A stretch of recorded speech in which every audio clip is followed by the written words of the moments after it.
अजीब सा डर मेरे दिलो दिमाग को दीमक की तरह अंदर से खा रहा है। रात के इस काले अंधेरे में फैले खौफनाक सन्नाटे के बीच उस डर का असर कुछ ज्यादा ही हो रहा है। पर इस डर की एक वजह है। मैं इस बेड पर लेटा हुआ हूँ। मेरे दोस्त ने दी हुई कंबल कस के पकड़ रखी है और कंबल के भीतर से ही मेरी आंखें उसको तलाश रही है। पर वो अभी आया नहीं, क्योंकि अभी उसका वक्त नहीं हुआ। पर वो आएगा। उसका खौफ मेरे दिलो दिमाग पर गहराता जा रहा है। पता नहीं इस रात की सुबह कब होगी। सुबह होते ही मैं यहाँ से भाग जाऊंगा, पर अब मुझे सुबह का इंतजार करना होगा। मैं बेड पर लेटा जरूर हूँ, पर मेरी नजरें सामने वाले उस लकड़ी के दरवाजे पर टिकी हुई है। वैसे ये कमरा काफी घुटन भरा है। रंग उड़ी दीवारें, टूटी छत पर बारिश के पानी के सूखे धब्बे, हर कोने में मकड़ियों के पुराने जाले, जिनमें कुछ कीट पतंगे फंसकर अपनी जान गंवा चुके हैं। पर एक भी खिड़की कहीं नजर नहीं आ रही। शायद मेरे पीछे होगी। मैं पीछे मुड़ा ही नहीं। पिछले 2 घंटे से मैं बिना पल के झपकाए सामने वाले दरवाजे को देख रहा हूँ।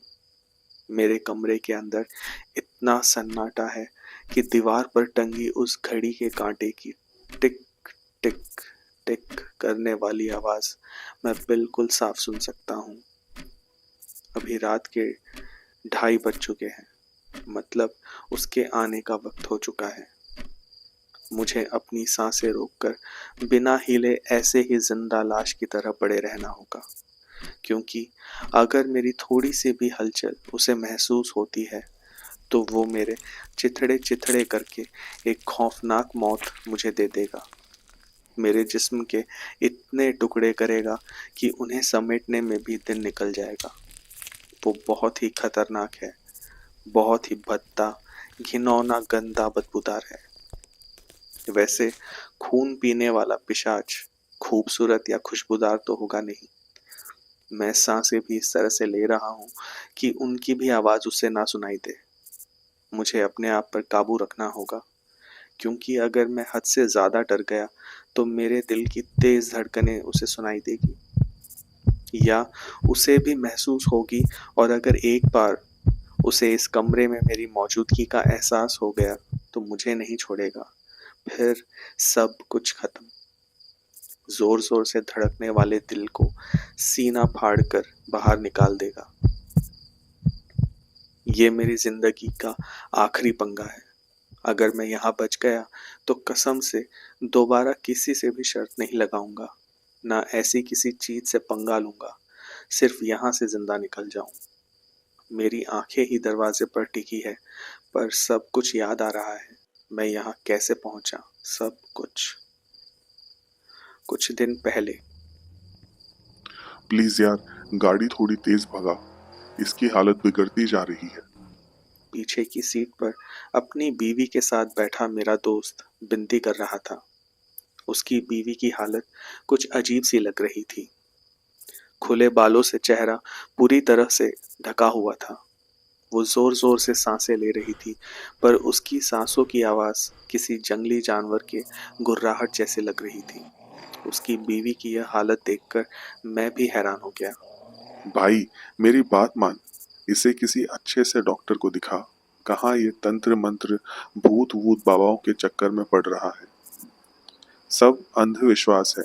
मेडिकल साइंस इतनी तरक्की कर चुका है, और तू पढ़ा लिखा होकर भी ऐसी गवार बातों में उलझा हुआ है। मेरी बातें सुनकर उसे थोड़ा गुस्सा आ गया। तुझे क्या लगता है मैंने किसी डॉक्टर को नहीं दिखाया? तू मुझे पिछले 8-10 महीनों से जानता है, पर मैं इसका इलाज पिछले 10 सालों से कर रहा हूँ। शहर के अच्छे से अच्छे डॉक्टर को दिखाया, बड़े से बड़े साइकियाट्रिस्ट और स्पेशलिस्ट ने इसका इलाज किया, पर इसकी हालत दिनों दिन बिगड़ती जा रही है। मैं अपनी बीवी से बहुत प्यार करता हूँ, और उसे बचाने के लिए मुझे किसी के भी हाथ पैर जोड़ने पड़े, भीख मांगने पड़े, तो भी मैं करूँगा। उसकी बातें सुनकर मैं बिना कुछ बोले गाड़ी चलाने लगा। सामने लगी कांच से मैंने पीछे बैठे मेरे दोस्त की बीवी को देखा। वो सचमुच पागल लग रही थी। कुछ ही देर में हम उस जगह पहुंचे जहां उसका तंत्र मंत्र के जरिए इलाज होने वाला था। एक छोटा सा मंदिर था जहां लोगों की आवाजाही शुरू थी। मेरा दोस्त अपनी बीवी को सहारा देते हुए उस मंदिर के अंदर चलने लगा। मैं मंदिर के एक कोने में खड़ा चुपचाप सब कुछ देख रहा था। एक बूढ़ा आदमी जिसने काले वस्त्र पहने थे वो आगे आया। उसने मेरे दोस्त की तरफ देखकर कुछ कहा। मेरे दोस्त ने अपनी पत्नी को मंदिर के बीच एक गोल सर्कल में बिठा दिया। वह भी चुपचाप बैठी थी। उसका चेहरा अभी भी नजर नहीं आ रहा था। नीचे गर्दन झुकाए वो सिर्फ किसी हांफते हुए इंसान की तरह बैठी थी। उसने कुछ देर मेरे दोस्त की बीवी की तरफ देखा। उसकी आंखों में देखते हुए अपने हाथ में रखा सफेद बभूत का तिलक उसके माथे पर लगाकर थोड़ी बभूत उसके मुंह में जबरदस्ती डाल दी, जिससे वो एकदम से अजीब सी हरकत करने लगी। अपनी गर्दन को झटका दे देकर जोर जोर से घुमाने लगी। मैं दूर खड़े सब कुछ देख रहा था। वो बेइंतहा दर्द से चिल्लाने लगी, जोर जोर से अपने हाथ पैर पटकते हुए एकदम से बेहोश होकर जमीन पर गिर पड़ी। ये सारी चीजें मुझे बकवास लग रही थी, इसलिए मैं वहां से बाहर निकल गया। मंदिर के आंगन में खड़े पीपल के वृक्ष के नीचे बैठा मैं अपने मोबाइल में गेम खेलने लगा। घंटा 2 घंटा बीत गए और मेरा दोस्त अपनी बीवी को दोनों हाथों में उठा के लेकर आया। शायद वो अभी भी बेहोश थी, पर पता नहीं वो पूरी तरह से तो ठीक लग रही थी या उसका पागलपन हद से ज्यादा बढ़ने वाला था। मैंने गाड़ी का दरवाजा खोला और मेरे दोस्त ने अपनी बीवी को गाड़ी के अंदर बिठा दिया। तभी पीछे से वे काले वस्त्र पहने बुजुर्ग इंसान मेरे दोस्त की तरफ देखते हुए बोले, तुम्हारी पत्नी उस बुरी आत्मा के चंगुल से कुछ वक्त के लिए मुक्त हो चुकी है।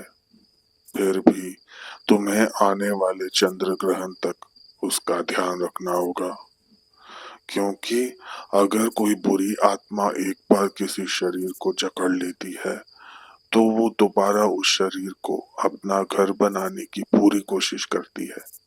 इसलिए आइंदा तुम्हें अपनी बीवी का खास ध्यान रखना होगा, खासकर अमावस्या और पूनम के दिन, और रात में बाल खुले छोड़कर उसे कहीं भी ले जाओगे। यह खुशबूदार इत्र जिस्म पर लगाकर वो कहीं बाहर जाएगी, नदी, तालाब, पुल, शमशान ऐसी किसी जगह जाएगी, तो वहां कोई भी बुरी आत्मा उसे आसानी से अपना शिकार बनाएगी। इसलिए आज के बाद तुम्हें अपनी बीवी का खास ध्यान रखना होगा। उसकी बातें सुनकर मुझे हंसी आ रही थी। उसकी तरफ बिना देखे मैं गाड़ी में बैठते हुए बोला, सब बकवास है। दुनिया कहाँ पहुंच गई है और ये अभी भी भूत प्रेत के चक्कर में उलझे हुए हैं। मेरे दोस्त ने कहा। बेटा, अगर तुम नास्तिक हो तो इन सब बातों का मजाक उड़ा सकते हो, पर अगर तुम किसी भी ईश्वर, अल्लाह, ईसा मसीह यानी अच्छी शक्ति पर यकीन करते हो, तो तुम ये भी जान लेना कि बुरी शक्ति भी मौजूद है। अगर दिन के उजाले की मौजूदगी को मानते हो तो रात के अंधेरे पर भी विश्वास रखना होगा।